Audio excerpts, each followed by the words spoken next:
Friends, welcome to my channel Puni's lifestyle. இன்னைக்கு நம்ம அருமையான மட்டன் சாப்ஸ் குழம்பும் அப்புறம் மட்டன் சாப்ஸ் சுக்காவும் எப்படி பண்றதுன்னு பார்க்கலாம்.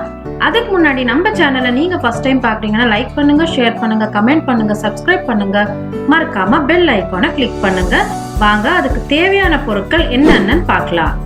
மட்டன் சாப்ஸ் 1/2 கிலோ, வெங்காயம், கொத்தமல்லி, வதங்கின உடனே அரைச்ச வச்ச மசாலாவை சேர்த்துட்டு வதக்கிடலாம்.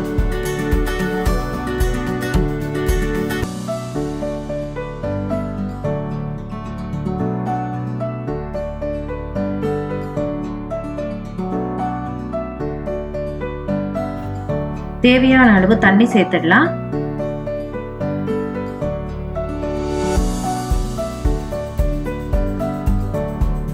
தேவையான அளவு உப்பும் சேர்த்துட்டு குழம்ப நல்லா கொதிக்க விடலாம்.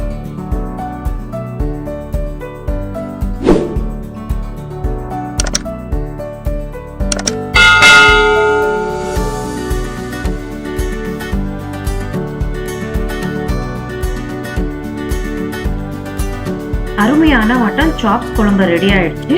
இப்போ மட்டன் சாப்ஸ் சுக்கா எப்படி பண்றதுன்னு பார்க்கலாம். இட்லி, தோசை, சப்பாத்தி, பரோட்டா சாதத்தோட மட்டன் சாப்ஸ் குழம்பும், தயிர் சாதம், சாம்பார் சாதத்தோட மட்டன் சாப்ஸ் சுக்காவும் சேர்த்து சாப்பிட்டா அட்டகாசமா இருக்கும். நீங்களும் ட்ரை பண்ணி பார்த்துட்டு எனக்கு கமெண்ட் பாக்ஸ்ல சொல்லுங்க. நம்ம சேனல் நீங்க ஃபர்ஸ்ட் டைம் பாக்குறீங்கன்னா லைக் பண்ணுங்க, ஷேர் பண்ணுங்க, கமெண்ட் பண்ணுங்க, சப்ஸ்கிரைப் பண்ணுங்க, மறக்காம பெல் ஐகானை கிளிக் பண்ணுங்க. தேங்க்ஸ் ஃபார் வாட்சிங். பாய்.